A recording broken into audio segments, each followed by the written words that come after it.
कागदाचा एक डौलदार हंस बनवण्याची कृती आपण बघूया। यासाठी आपल्याला लागतील बरेचसे पांढरे चौरस आणि थोडेसे रंगीत चौरस।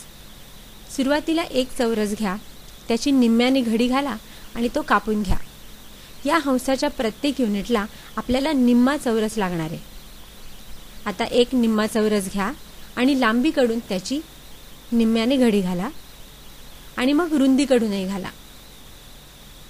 आता उघडून घडीच्या बाजूनी दोन छोटे त्रिकोण खालच्या बाजूला दुमडून घ्या। आता घडी उलटी करा आणि दोन छोटे त्रिकोणही आतल्या बाजूला दुमडून घ्या। खालच्या मोठ्या त्रिकोणात जर तुम्ही उघडलं तर तुम्हाला एक पाकिट तयार झालेलं दिसेल।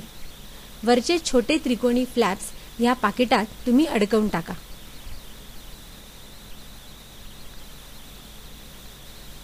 यानंतर जेव्हा हा मोठा त्रिकोण आपण निम्म्याने दुमडू तेव्हा हंसाचा एक युनिट तयार होईल।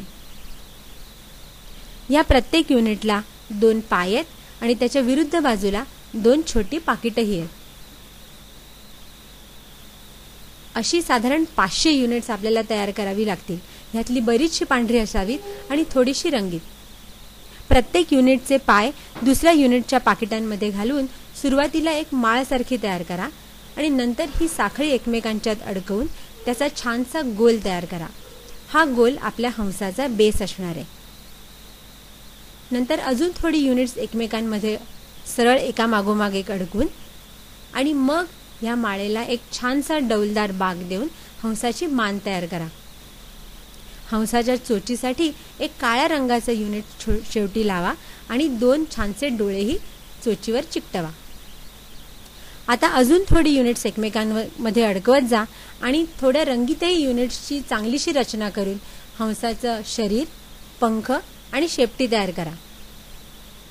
सगळ्यात शेवटी बनवलेली मान युनिट्समध्ये अडकवून टाका की झाला आपला रुबाबदार हंस तयार। असे 2 हंस करा म्हणजे एक हंसाची रुबाबदार जोडी तुमच्याकडे तयार होईल आणि कुठच्याही दिवाणखान्यातला कोपरा ह्यांच्यामुळे सजलेला दिसेल। हा हंस करायला श्रम जास्ती पडतात पण शेवटी त्या श्रमाचं सार्थक झाल्यासारखं तुम्हाला नक्की वाटेल।